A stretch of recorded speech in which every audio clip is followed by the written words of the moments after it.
Welcome to our class on concept of water balance basics. 21st century is the century where we have to address the issue of climate change. To address the climate change, the role of agrometeorologists is enormous. Why I am reminding is to combat the climate change. Okay, either avoidance or mitigation or adaptation are the techniques what we should adopt in that the concept of water balance basics and micrometeorological techniques by agrometeorologists are going to play in the days to come. I am going to address so many issues that are that can be solved for the climate change by the water balance and the micrometeorological techniques. Now, see what is exactly the water balance. Usually we come across two terms: climatic water balance, water balance. These are all the same things. So never and ever you get confused with them. So the climatic water balance models employs comparison of two. One is rainfall or irrigation as an income, and evapotranspiration as a outflow of the water. Okay, income and outflow of water with reference to water holding capacity of a soil. Water holding capacity of the soil means, this is the, presume that this is a cropped field. The water holding capacity of the soil with reference to water holding capacity of the soil, two things are done.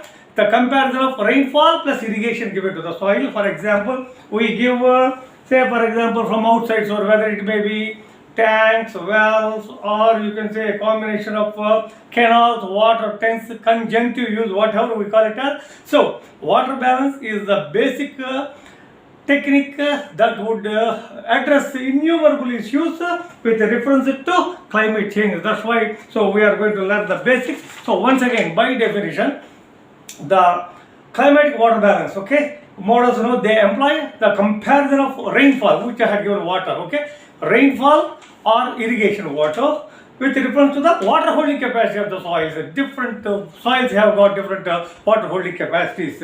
Now, you see, the climatic water balance enables to study the water balance characteristics of an individual station or in innumerable places, large locations. Okay, so the basic formula for water balance, the general form of water balance is, okay, the general form of water balance is P, okay, is equal to E plus S plus R plus D, the general form, okay, where P is the precipitation, S is the storage of water in the soil, this is where, okay, the water is stored in the soil, P is the precipitation, S is the storage of water, evaporation from the soil, water goes evaporation depending upon the evaporative power of the atmospheric conditions. The runoff from the surface runoff, of course, deep percolation. What exactly is the deep percolation? Is when rainfall is occurring, water goes into the soil and then beyond the root zone. That's what we call it as the beyond the root zone. If it is percolation, but of course, seepage is less. It is not taken into consideration. Both runoff, deep percolation and seepage, they are taken into consideration as a one term in the water balance studies. Now, you see, as far as the water balance for the crops, agriculture crops or vegetation is concerned, P plus I. What is I? Irrigation. We give water, artificial supply of water, we call it as the irrigation. Irrigation may be from the wells, may be from the tanks, may be from the canals, a conjunctive use, wells, tanks, canals, water. Okay, right. So P plus I is equal.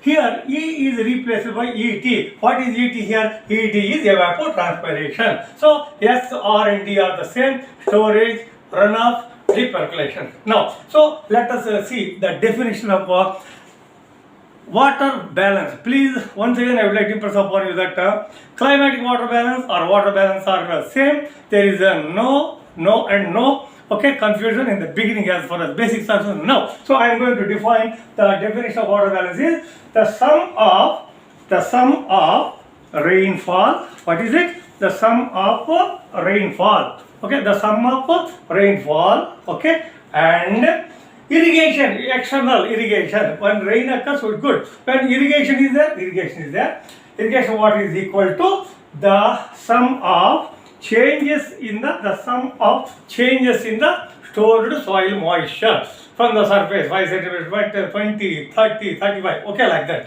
If it is a horticulture crop or a plantation crop, we go beyond 1 meter or 1.5 meters, depending upon, say, mango, say, coconut, like this, okay. So, in soil moisture, changes in the soil moisture, evapotranspiration and percolation and runoff. What is evapotranspiration? See, here this is the soil. Presume that this is the crop. So evapotranspiration losses. Okay. So this is the definition of water balance. Now, we just try to understand the basics of bookkeeping as far as water balance is concerned. Way back in 1955, Thorndike Mather.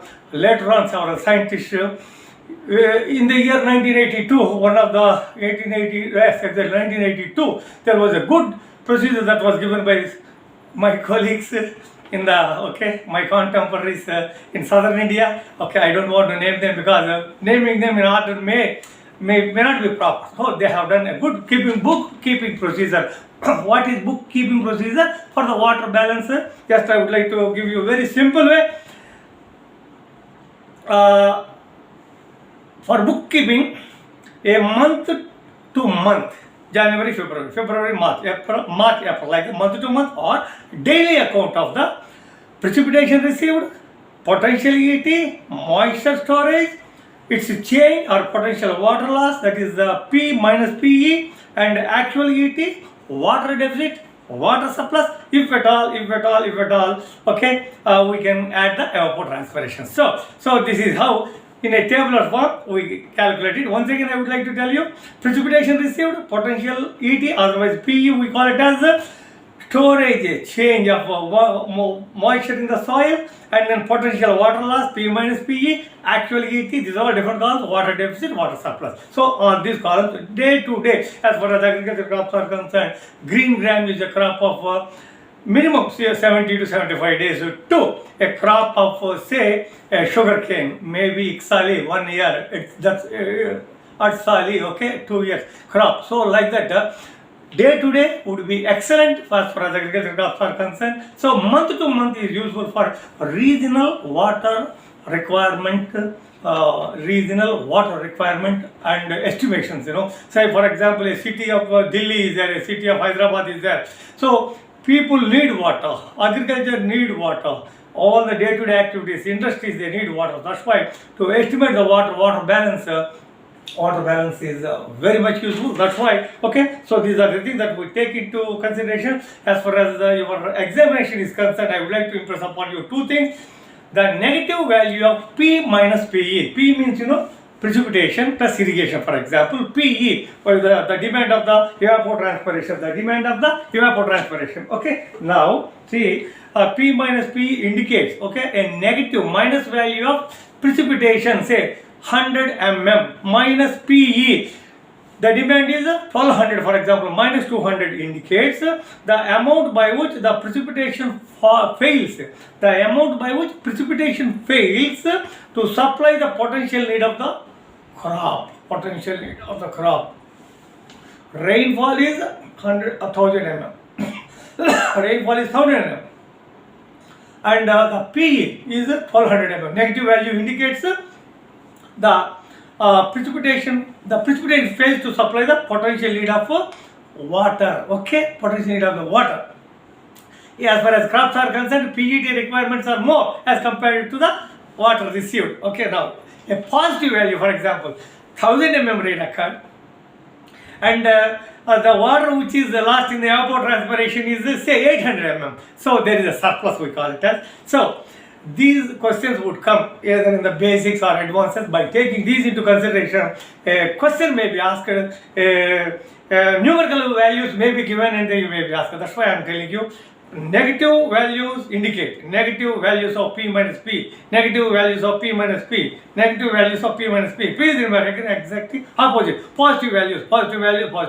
They indicate the things what I told a half minute before. Of course, so water balance techniques yields information about different parameters. We get the knowledge of different parameters through water balance techniques.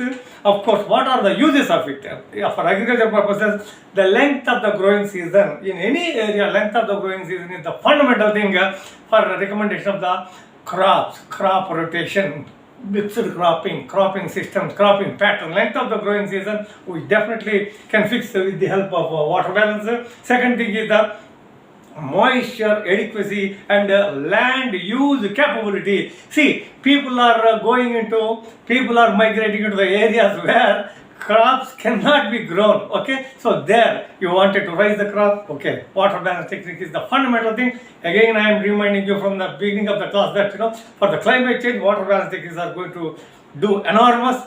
In addition to the micrometeorology, I am going to cover extensively micrometeorology. Water balance, micrometeorology. Water balance and micrometeorology are going to address the climate change as far as my knowledge goes. I am very much confident of it. So, water deficiency maps and irrigation needs would also be addressed with the help of the water balance techniques. Again, before I end the class, I would like to impress upon you that see, this is the book written by me, Practical Manual on Agricultural Meteorology. As I said, I learned a lot from my innumerable students. They are brilliant, they are gems, they are wonders of the earth. So, two of my students, one is Jyoti Basu, the other one is the Kiran Kumar. So, brilliant. So, they have helped me in climatic water balance models and whatnot. In this practical, every example, every technique of evaporation, transpiration, water balance, calculation of radiation use efficiency, thermal diffusivity, thermal, everything we have given here. Why I am telling is that in the days to come, I am going to cover how water balance is going to help us. Thank you very much. May God bless you.